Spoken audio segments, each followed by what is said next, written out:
그 다음에 이제 세 번째가 명예훼손이나 모욕으로 인정되려면 문제 표현이 있어야 된다는 거죠. 해당 글에 문제 표현이 있어야 된다. 일단은 이제 주관적인 평가나 의견은 명예훼손이 아닙니다. 예를 들어서 뭐 여기 되게 별로예요, 여기 비추천이에요, 뭐 이런 거 있잖아요. 뭐 이 사람 불친절합니다, 뭐 이런 거. 단순히 이제 기분이 나쁠 수는 있는데 이런 주관적인 평가나 의견은 명예훼손으로 이제 의율하기는 어렵다라고 말씀을 드리고, 명예훼손이 되려면 일단 구체적인 사실에 적시해야 됩니다.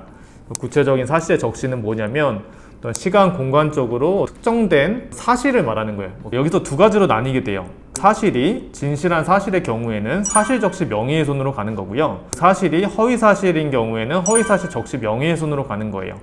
그래서 사실 적시 명예훼손의 경우에는 예를 들어서 이런 게 있겠죠. 뭐 그 사람이 전과자다, 불륜을 했다, 뭐 이런 게 진실한 사실이라 하더라도 그런 걸 퍼뜨리게 되면 명예가 실추될 만한 사실이기 때문에 명예훼손이 성립할 수가 있는 거죠.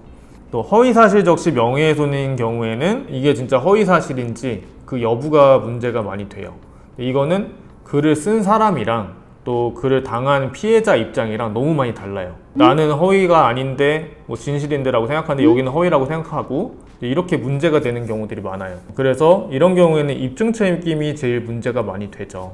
보통은 피해자가 입증하도록 돼 있는데 피해자가 허위사실임을 입증을 해야 되는 거예요.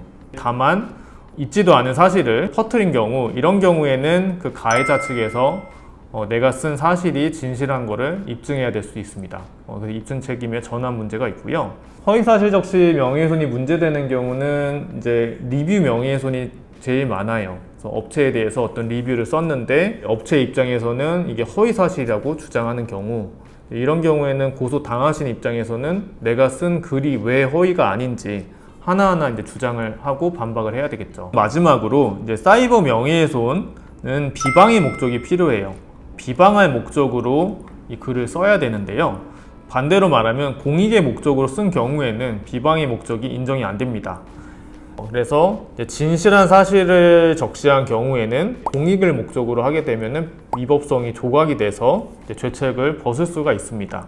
이거를 판단하는 기준들은 여러 가지가 있는데 그 글의 문체나 횟수나 아니면 그 글 안에 어떤 욕설이나 비속어 같은 과격한 표현이 있는지 여러 가지를 이제 봐요. 비방의 목적으로 인정이 되면 사실에 적시를 하더라도 처벌이 될 수가 있는 거죠. 그래서 이제 이 부분은 꼭 유념을 해야 되고요.